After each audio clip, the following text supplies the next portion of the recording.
Υπέροχα μου πλάσματα, καλησπέρα σας.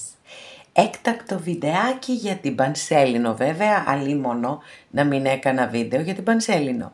Είμαι η Εύα και σας καλωσορίζω όλους στο κανάλι μου Love Healing Tarot και σας ευχαριστώ πάρα πολύ που είστε κοντά μου, με παρακολουθείτε και με στηρίζετε ο καθένας σας με το δικό του τρόπο. Να είστε πάντα καλά. Είμαι απέραντα ευγνώμων για την υπέροχη παρέα μας. Ευγνώμων για κάθε καινούργια εγγραφή, για κάθε σχόλιο, για κάθε like. Αν σας αρέσει το βίντεο, να θυμάστε να πατάτε like γιατί είναι πάρα πολύ βοηθητικό. Επίσης να θυμάστε πως τα ανοίγματα που κάνουμε εδώ είναι γενικά ανοίγματα και αν κάποιος από εσάς επιθυμεί να δούμε τη δική του προσωπική ιστορία, αυτό γίνεται μόνο με προσωπικό άνοιγμα και όποιος το επιθυμεί, τα στοιχεία επικοινωνίας μου υπάρχουν στην περιγραφή. Η περιγραφή είναι κάτω από τους χρόνους, καθώς επίσης να ενημερώσω πως τα προσωπικά τα κάνω μόνο με βίντεο και σας στέλνω το link. Αυτά με πολύ πολύ αγάπη από μένα για σας και πάμε να δούμε τι θα γίνει με αυτή την Πανσέλινο, παιδιά, τι θα γίνει στο Σκορπιό, έτσι. Λοιπόν, που είναι το ζώδιο της μεταμόρφωσης.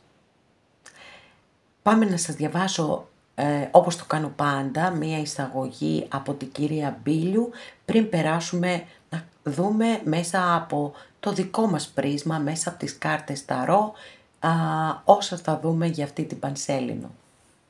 Σήμερα λοιπόν 24 Απριλίου πραγματοποιείται η απαιτητική και μεταμορφωτική Πανσέλινος στον άξονα Σκορπιού Ταύρου, η πρώτη Πανσέλινος μετά τις εκλήψεις που θα παίξει με την ψυχολογία μας και θα μας πιέσει συναισθηματικά. Το φεγγάρι αυτό από τη μία θα μας κάνει πιο ανήσυχους και μπορεί να προκαλέσει εντάσεις στις σχέσεις μας ή να μας οδηγήσει σε ξεκαθαρίσματα και ρήξεις, αλλά από την άλλη θα μας δώσει την ευκαιρία να αναγεννηθούμε, υπενθυμίζοντάς μας ότι η αλλαγή είναι το μόνο σταθερό στη ζωή μας. Η Πανσέλινος λοιπόν που πραγματοποιείται στις 4 μοίρες και 18 λεπτά του Σκορπιού, που η κύρια όψη που σχηματίζει είναι το τετράγωνο με τον σκοτεινό Πλούτονα, τον πλανήτη που κυβερνά το Σκορπιό και μας καλεί να εξελιχθούμε προσωπικά και πνευματικά, να μεταμορφωθούμε στον τομέα που μας επηρεάζει, να ανακαλύψουμε την ισορροπία ανάμεσα στις παθιασμένες επιθυμίες μας έναντι της αίσθησης ασφάλειας και να σπάσουμε τις αλυσίδες που μας κρατούν δέσμιους. Με αυτό το φεγγάρι θα προχωρήσουμε μπροστά, αφού πρώτα κλείσουμε την πόρτα πίσω μας σε ό,τι μας ενοχλεί, μας ταράζει και μας καθιστά στάσιμους. Αυτή η ολοκλήρωση, αυτό το τέλος, θα είναι το έναυσμα για τη νέα αρχή. Οπότε αν αυτή η Πανσέλινος φέρει ένα τέλος σε οτιδήποτε στη ζωή σας, μην αντισταθείτε, διότι υπάρχει λόγος που συμβαίνει προκειμένου να έρθει η αλλαγή. Για να δούμε, παιδιά, τι άλλο θα σας διαβάσω εδώ. Μάλιστα, ο Σκορπιός λοιπόν, λέει η κυρία Μπίλιου, είναι έντονος, παθιασμένος και αδυσόπιτος και μπορεί να φτάσει στα άκρα για να πάρει αυτό που θέλει και να αισθανθεί ότι είναι ο κυρίαρχος του παιχνιδιού. Το πείσμα και το πάθος του πολλές φορές τον απομακρύνουν από τη λογική σκέψη και μπορεί να μπλέξει ή να δημιουργήσει παρασκηνιακές καταστάσεις που να τον οδηγήσουν στην καταστροφή. Βέβαια έχει και τη δύναμη να αναγεννιέται από τις τάχτες του και παρόλες τις πληγές που κουβαλά να αναδύεται ακόμα πιο ισχυρός και απελευθερωμένος. Οπότε με αυτή την Πανσέλινο μπορεί να υπάρξουν πολλά παιχνίδια ελέγχου και εξουσίας ή να αποκαλυφθούν παρασκηνιακές κινήσεις που έγιναν στο παρελθόν και να συνειδητοποιήσουμε το πώς και το γιατί πολλών καταστάσεων. Βέβαια όλες αυτές οι συνειδητοποιήσεις θα μας οδηγήσουν σε ξεκαθαρίσματα, αλλά όσο επίπονη και αν είναι η διαδικασία αυτή, στο τέλος θα λυτρωθούμε και η αλήθεια θα λάμψει. Πρέπει να προσέχουμε τις αντιδράσεις μας, γιατί τα ξεσπάσματα θυμού θα είναι πολλά και οι απογοητεύσεις περίσσιες. Το τετράγωνο της Πανσελίνου με τον Πλούτονα μπορεί να μας οδηγήσει στα άκρα και αν δεν διατηρήσουμε την ψυχραιμία μας μπορεί να έρθουμε αντιμέτωποι με ανεξέλεγκτες καταστάσεις και να μετανιώσουμε μετά για ό,τι είπαμε και ό,τι κάναμε. Εννοείται ότι πρέπει να βγάλουμε και να εκφράσουμε τη δυσαρέσκειά μας σε ό,τι μας ενοχλεί και μας πιέζει, αλλά αυτό δεν σημαίνει ότι θα καταδυναστεύουμε τους άλλους για να περνάμε εμείς καλά ή ότι έχουμε το δικαίωμα να ανοίγουμε το στόμα μας και να εξαπολύουμε μύδρους κατηγοριών ή να υποτιμούμε και να προσβάλλουμε χυδαία τους άλλους. Πρέπει να σκεφτόμαστε διπλά και τριπλά πριν εκφραστούμε και πριν λάβουμε καθοριστικές αποφάσεις, γιατί δεν πρέπει να ξεχνάμε ότι ο Ερμής είναι ακόμα ανάδρομος στον παρορμητικό κρυό και μπορεί να μην έχουμε όλα τα δεδομένα στα χέρια μας ή να μην έχουμε αξιολογήσει και κατανοήσει σωστά οποιαδήποτε πληροφορία έχει έρθει στην κατοχή μας και τελικά να τα βάλουμε αδίκως με κάποιον. Και επειδή όλοι θα βράζουν με αυτή την Πανσέλινο, αχ κυρία Μπίλιο μου, δεν μας τα λέτε καλά και οι αντοχές και οι ανοχές θα είναι μηδαμινές, πρέπει να δείξουμε αυτοσυγκράτηση, λογική και ψυχραιμία. Βέβαια, αυτό πρέπει να κάνουμε πάντα έτσι κι αλλιώς, γιατί νομίζω ότι δεν ξεφεύγουμε μόνο στις Πανσελίνους. Πολλές φορές είναι που ξεχυλίζει το ποτήρι και θέλουμε να πούμε πολλά. Εντάξει, λοιπόν,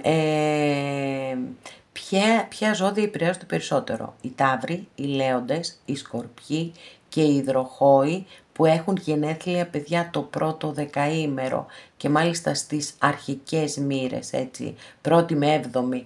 Λοιπόν, και φυσικά όσοι έχουν οροσκόπο ή πλανήτες σε αυτά τα ζώδια.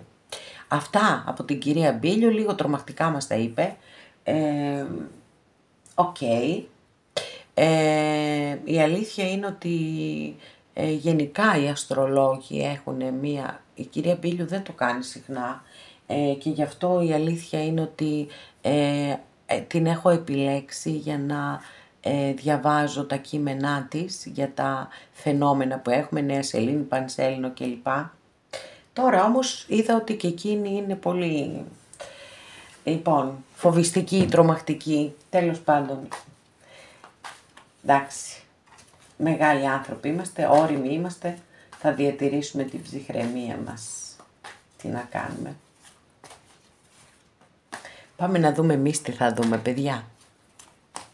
Γιατί εμείς μπορεί να έχουμε ένα εντελώς διαφορετικό άνοιγμα και εμείς σε αυτό θα μείνουμε γιατί είμαστε αυτή η super wow ενεργειακή παρέα εδώ και αυτά που θα δούμε, αυτά θα είναι τα πιο σημαντικά για εμάς.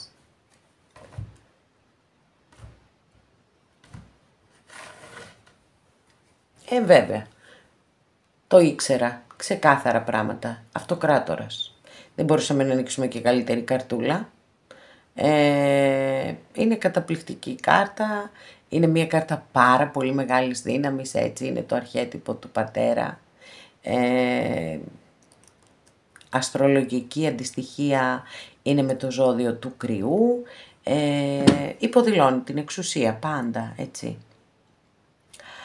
Και είναι με το μέρος σας, με το μέρος μας, όλων μας, γιατί είναι κάρτα βάσης βεβαίως και προμηνύει μεγάλες πιθανότητες επιτυχίας. Λοιπόν, και φυσικά έτσι είναι, κοντζά με αυτοκράτορας δεν θα φέρει επιτυχία. Και να ξέρετε, η επιτυχία είναι σε κάθε επίπεδο φυσικά, είτε επαγγελματικά είτε οτιδήποτε. Μεγάλη επιτυχία, μπορεί να είναι και προστασία επίσης. Γενικά είναι μια πάρα πολύ θετική κάρτα και χαίρομαι πάρα πολύ που ανοίξαμε αυτή την κάρτα βάσης. Γιατί όπως είπαμε αφορά όλους μας. Πάμε. Επίσης μια πάρα πολύ ωραία κάρτα, διότι μιλά για αυτονομία, για αυτάρκεια, για ανεξαρτησία, για καλά οικονομικά και για μοναχικότητα αν θέλετε ή για κατεπιλογή, έτσι, για τον άνθρωπο που έχει επιλέξει να μην είναι σε μία σχέση. Το κατεπιλογή είναι εργένη. Α, δεν θα κρατήσει για πολύ αυτό. Παιδιά, πόσο την αγαπώ αυτή την κάρτα, μου αρέσει πάρα πολύ, παιδιά. Στη συγκεκριμένη ταρό, όπως απεικονίζεται, είναι όλο αυτό το συναίσθημα που ξεχυλίζει. Εντάξει, για κάποιους, ξέρετε, κάποιοι, και να είστε πάρα πολύ προσεκτικοί, μην είστε τίποτε θυμωμένοι και ξαφνικά τρακάρετε με κανένα ωραίο παλικάρι στο δρόμο και έχετε την τάση να τον βρίσετε και χάσετε τον έρωτα της ζωής σας. Λοιπόν, προσεκτικά και συμμαζεμένα, παρακαλώ πάρα πολύ. Τα διαβάσαμε και από την κυρία Μπίλιου. Παιδιά, μ' αρέσουν πάρα πολύ. Καταρχάς 3 στα 3 έχουμε τις πρώτες κάρτες εδώ καταπληκτικές. Καταπληκτικές. Και επιτυχία έχουν και πάρα πολύ καλά οικονομικά έχουν και αυτονομία, ανεξαρτησία, και τώρα ήρθε και ένας έρωτας, ωραίος έρωτας με πολύ ωραίες ενέργειες και ποιότητες να προσθεθεί σε αυτό το υπέροχο τοπίο. Καταπληκτικό. Πάμε, ακάθεκτη. Δεν μας πιάνει κανένας. Είπαμε, είμαστε η super wow ενεργειακή παρέα. Μ' αρέσει πάρα πολύ αυτό. Λοιπόν, να το θυμάμαι.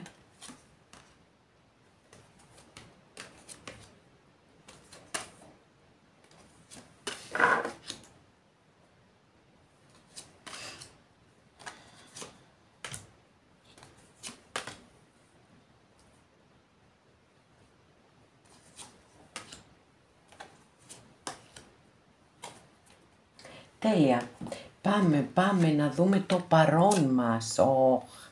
Λοιπόν, μάχες παιδιά, μάχες σκληρές. Εδώ έχουμε το ζώδιο το εγώ καιρό. Αλλά ταυτόχρονα έχουμε και την κάρτα του διαβόλου, μεγάλη αρκάνα. Εδώ έχουμε μία κάρτα που κατεξοχήν συνδέεται με... δεν το πιστεύω τώρα, μου διαφεύγει η λέξη, θα τη βρω βέβαια. Ανταγωνισμός, μάχες, διαμάχες. Λοιπόν, και επειδή ο διάβολος πολλές φορές μπορεί να σημαίνει μια πολύ μεγάλη πρόκληση, κάτι δύσκολο, έτσι, μια δύσκολη μάχη, την οποία ανακαλείστε, ας πούμε, να κληθούμε γενικά, να δώσουμε. Οκ. Λοιπόν, για να δούμε πώς έχουμε οδηγηθεί ως εδώ, από κάτι τόσο ωραίο και σταθερό και βέβαια όλες οι κάρτες στην ταρό έχουν θετικές και αρνητικές ερμηνείες. Και εν προκειμένου είναι πιθανόν όλη αυτή εδώ η κατάσταση αρνητική με μια μάχη δύσκολη, με μια πρόκληση μεγάλη και με ανταγωνισμό κλπ. Να συνδέεται με μια σχέση η οποία δεν εξελίχθηκε έτσι όπως θα την επιθυμούσατε πιθανότατα.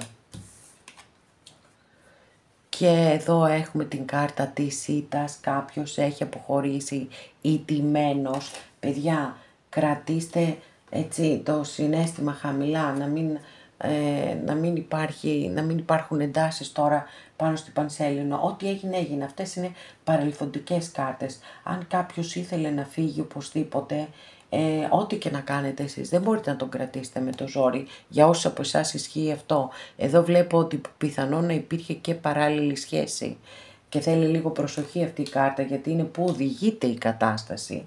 Για να δούμε παρακάτω. Μάλιστα. Πολύ ένταση παιδιά, δηλαδή πραγματικά μου έχει κάνει απίστευτη εντύπωση. Όντως αποτυπώνεται μέσα στις κάρτες, αποτυπώνεται όλη αυτή η ένταση που σας διάβασα από την κυρία Μπίλιου. Είναι φοβερό. Στρες, έντονο, άγχος, ανταγωνισμός, ήττες, σαν να βλέπουμε ένα σύριαλ είναι αυτό το άνοιγμα.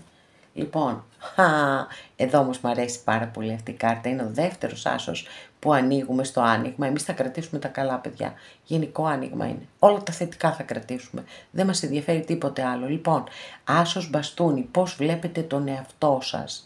Εντάξει, μπορεί να μην είστε όλοι, μπορεί κάποιοι, δεν έχει σημασία. Πάντως είναι μια πολύ θετική κάρτα, πάντα η άση. Είναι πάρα πολύ θετικές κάρτες.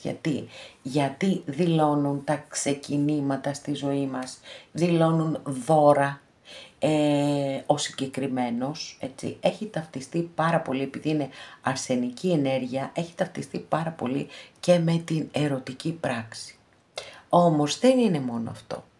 Δηλαδή είναι μια πάρα πολύ ωραία κάρτα, γιατί λέει, μιλά φυσικά εννοείται για ξεκινήματα και λέει ότι ναι, είμαι άσος, δεν μπορώ να σου πω τι θα γίνει πολύ μελλοντικά, όμως παρόλα αυτά σας λέει ότι έχετε τις ικανότητες, τις δυνατότητες, τις γνώσεις, τα πάντα όλα προκειμένου να πετύχετε αυτό που θέλετε να κάνετε. Και αυτή είναι μια, έτσι, είναι μια καταπληκτική ενέργεια σε κάθε περίπτωση. Και χαίρομαι βέβαια πάρα πολύ που είναι η κάρτα που λέει, που δείχνει πώς εσείς βλέπετε τον εαυτό σας. Πάρα πολύ σημαντικό αυτό, το να νιώθετε, είναι από αυτές τις κάρτες, μάλλον είναι μοναδική, δεν είναι από αυτές, λάθος το έθεσα, είναι η κάρτα που ξυπνάς το πρωί και λες, θέλω να δημιουργήσω και σου έρχονται ιδέες η μία πίσω από την άλλη, έχει δημιουργικότητα, έχει πάθος, έχει ενθουσιασμό, όλες τις ενέργειες και τις ποιότητες που έχουν τα μπαστούνια, πολύ δύναμη, μεγάλη δύναμη. Λοιπόν, στο περιβάλλον σας, δεν σας νοιάζει καθόλου εδώ, περιβάλλον είναι να κάνουν ό,τι θέλουν. Λοιπόν, κάποιος προσπαθεί έτσι να κρατήσει ισορροπίες, εύθραυστες ισορροπίες, ή κάποιος έχει κλείσει την καρδιά του και για να τι φοβάται μην ξαναπληγωθεί, γενικά, ή κάποιος επίσης βρίσκεται μπροστά σε μια απόφαση που ξέρει πολύ καλά ποια απόφαση πρέπει να πάρει, αλλά δεν την παίρνει. Από φόβο, από ανασφάλεια, από οτιδήποτε. Για να δούμε, ελπίδες ή φόβοι. Λοιπόν, φόβοι δεν το λες με τίποτα το βασιλιά πεντάκτηνο. Αστρολογική αντιστοιχεία είναι με το ζώδιο του Ταύρου. Οπότε έχουμε ένα από τα δύο ζώδια της Πανσελήνου, που γίνεται στον άξονα, έτσι, Σκορπιού Ταύρου. Είναι πάρα πολύ θετική κάρτα, παιδιά, είτε αφορά κάποιο πρόσωπο, είτε αφορά κάτι που θέλετε εσείς να πετύχετε στη ζωή σας. Γιατί τα πεντάκτηνα αφορούν οτιδήποτε έχει να κάνει με τον φυσικό κόσμο γύρω μας, που είναι το σώμα μας, τα οικονομικά μας, η περιουσία μας, η υγεία μας, η δουλειά μας, τα πάντα όλα, έτσι. Τα πάντα όλα είναι. Στις σχέσεις του είναι σταθερός και αφοσιωμένος, είναι βράχος. Δεν φεύγει αυτός ποτέ, παιδιά. Του λες φύγε. Δεν σε θέλω άλλο. Έχει πάρα πολύ μεγάλο πείσμα και μένει εκεί πάντα. Έμπιστος και υπομονετικός. Δουλεύει πάρα πολύ σκληρά, γιατί του αρέσει να απολαμβάνει τη ζωή. Θέλει να γεύεται, να χαίρεται τη ζωή. Αλλά δεν τα περιμένει και έτοιμα. Εργάζεται πάρα πολύ σκληρά γι' αυτό. Σε κάθε περίπτωση, να ξέρετε, είναι μια κάρτα που φέρνει επιτυχία, φέρνει πλούτο, φέρνει προστασία, υπομονή και επιμονή, αυτό είναι απαραίτητο για τα πεντάκτηνα, ρεαλισμό, και μπορεί να είναι και ένας άνθρωπος στη ζωή σας, σε κάθε περίπτωση, ό,τι και αν είναι, είτε κατάσταση είτε άνθρωπος, έχει πολύ ωραίες ενέργειες και ποιότητες. Πάμε να δούμε και την τελευταία μας καρτούλα. Μάλιστα, λοιπόν, εδώ εντάξει δεν τρελαίνομαι, η αλήθεια είναι, εκτός αν κάποιοι θέλετε να ξεκινήσετε σπουδές. Εάν θέλετε να ξεκινήσετε σπουδές, μην το σκέφτεστε καθόλου. Μπορεί και μεταπτυχιακό, έτσι, μπορεί και διδακτορικό, μπορεί και τα πάντα, όλα, οτιδήποτε. Είναι μια πάρα πολύ θετική κάρτα όσον αφορά τις σπουδές, γιατί τα σπαθιά πάντα έχουν να κάνουν με το μυαλό, έτσι, με τη λογική και με την ευφυΐα. Είναι εξαιρετικά ευφυής εδώ, αν πρόκειται για πρόσωπο, είναι πολύ ευφυές πρόσωπο. Λοιπόν, εντάξει, τι να σας πω τώρα, δεν μ' αρέσει αυτή για καταληκτική κάρτα, γιατί είναι και η κάρτα του κατασκόπου που μπορεί να δηλώνει τον άνθρωπο που παρακολουθεί, ή επίσης μπορεί να δηλώνει καυγάδες στα ζευγάρια. Κρίμα, είπαμε λίγο να κάνουμε υπομονή, παιδιά. Είπαμε, εκτός αν συμβαίνει κάτι σοβαρό βέβαια, εντάξει, αλλήμον. Για να δούμε. Ο επιμένων νικά. εγώ στην προκειμένη περίπτωση, και όλοι εσείς μαζί μου εδώ, είπαμε, υπέροχη ενεργειακή μας παρέα. Λοιπόν, υπό τη σκούπα. Πάρα πολύ ωραία εξέλιξη. Παιδιά, το αίσθημα έρχεται. Αστρολογική αντιστοιχεία της κάρτας είναι με το ζώδιο των Ιχθύων. Λοιπόν, μαζεύτηκαν εδώ πολύ. Εδώ δεν σας είπα τους διδύμους, έτσι. Ταράχτηκα μόνο που την είδα την κάρτα. Τέτοια ένταση που έχει αυτή η κάρτα, ταράχτηκα. Λοιπόν, για πάμε να βγάλουμε ένα συμπέρασμα που δεν βγαίνει και συμπέρασμα, να ξέρετε, έτσι ξεκάθαρο. Πληροφορίες, έτσι, έχουμε διάσπαρτες, δεν έχει ενέργεια, δεν έχει ροή, δεν έχει ροή το άνοιγμα. Δείχνει μία κατάσταση έτσι περίεργη, γιατί τα πεντάρια δείχνουν εντάσεις, απογοητεύσεις, προκλήσεις, πολέμους, μάχες, όλα αυτά. Οπότε αυτή είναι η ατμόσφαιρα, γι' αυτό σας το είπα κιόλας πριν, ότι είμαστε πάρα πολύ μέσα στο θέμα της Πανσελίνου. Λοιπόν, βέβαια, τα καταφέραμε και κλείσαμε με μια πολύ ήρεμη κάρτα, γιατί οι κούπες είναι πάρα πολύ ήρεμες. Έχουν τελείως διαφορετικές ενέργειες, έτσι. Οπότε, τέλος, καλό όλα καλά. Φαίνεται εδώ, έτσι, θέματα με τα ερωτικά και παράλληλες σχέσεις έχουμε και αλλαγές έχουμε, και ένα μπισματάρι βασιλιά έχουμε εκεί. Εδώ είναι η κάρτα του κατασκόπου, κάποιος μπορεί να σας παρακολουθεί, ή επίσης να σας πω ότι προσέχετε, γιατί είναι και η κάρτα του κουτσομπολιού, τι λέτε, σε ποιον το λέτε. Γιατί μπορεί να μαθευτούν αυτά που λέτε, οπότε και να μην το θέλετε. Αν το θέλετε, συνεχίστε. Κανένα πρόβλημα. Λοιπόν, εδώ έχουμε τον υπότη κούπα, που σημαίνει ότι κάποιοι από εσάς θυμάστε στις πρώτες ενέργειες, είδαμε τον άσο κούπα. Άρα, κάποιοι από εσάς σίγουρα έχετε κάτι να περιμένετε στα αισθηματικά σας, το οποίο τουλάχιστον με τις δύο καρτούλες που ανοίξαμε εμείς εδώ, φαίνεται κάτι πάρα πολύ ωραίο. Πραγματικά πάρα πολύ ωραίο. Και σας το εύχομαι ολόψυχα, έτσι, όσο το επιθυμείτε. Καινούριο είναι, παιδιά, έτσι, καινούριο. Σας το λέω γιατί μπορεί να μου με ρωτήσετε, αφενός και αφετέρου, ξεκινήσαμε με τον άσο. Άρα είναι κάτι καινούριο. Και δεν έχουμε και πουθενά κάρτα επιστροφής, και σιγά σιγά επιτέλους θα γυρίσει και ο Ερμής ορθόδρομος, να βρούμε και την ησυχία μας και από εκεί, και λίγο να καταλαγιάσουν όλες οι καταστάσεις, να ηρεμήσουμε σιγά σιγά, έτσι, γιατί πλησιάζουμε για τη Μεγάλη Εβδομάδα και είναι πάρα πολύ σημαντικό εκεί να είμαστε σε μια διαφορετική κατάσταση ψυχική. Λοιπόν, αγαπημένες και αγαπημένοι, αυτά, έρχεται ο έρωτας, εσείς μπορείτε να κάνετε ό,τι θέλετε εδώ. Να δημιουργήσετε ασταμάτητα και υπέροχα, σας το εύχομαι ολόψυχα. Και ένας μεγάλος φιλόσοφος που αυτή τη στιγμή δεν θυμάμαι το όνομά του και σας ζητώ συγγνώμη γι' αυτό, έλεγε το να δημιουργείς είναι το να ζεις. Λοιπόν, αυτό είναι το άνοιγμα για την Πανσέλινο. Έχει απ' όλα, οπότε μια χαρά είμαστε, έτσι ακριβώς όπως είναι και η ζωή, εδώ που τα λέμε. Εδώ ολοκληρώσαμε λοιπόν και αυτό μας το άνοιγμα. Αν σας άρεσε το βίντεο, να πατήσετε like, παρακαλώ πολύ. Μέχρι την επόμενη φορά, να είστε όλοι καλά. Σας φιλώ γλυκά.